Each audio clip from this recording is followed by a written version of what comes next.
హనుమంతుడి ఆకలి చూసి సీత ఎందుకు భయపడింది? హనుమంతుడి ఆకలి ఎంత భయంకరమో తెలుసా? ఆ ఆకలి చూసి సీత కూడా భయపడింది. ఇది కేవలం ఆకలి కాదు, ఒక గొప్ప రహస్యం. అశోకవాటికలో కలయిక. హనుమంతుడు లంకలోకి వెళ్ళి సీతను అశోకవాటికలో కలిశాడు. తనను రామదూతగా పరిచయం చేశాడు. ఆకలి గురించి అడిగాడు. సీతతో మాట్లాడిన తర్వాత హనుమంతుడు నాకు చాలా ఆకలి ఉంది అన్నాడు. సీత పండ్లు తిను అని అనుమతిచ్చింది.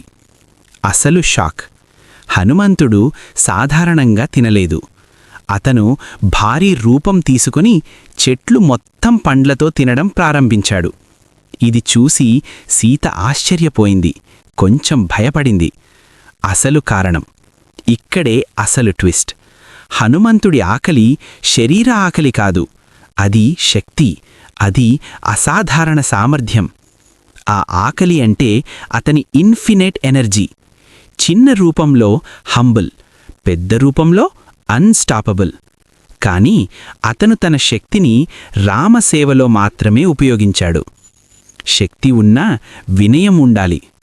హనుమంతుడి ఆకలి చూసి సీత భయపడలేదు, ఆ శక్తి చూసి ఆశ్చర్యపోయింది. ఈ వీడియో నచ్చినట్లయితే లైక్ చేసి ఛానల్ని సబ్స్క్రైబ్ చేసుకోండి.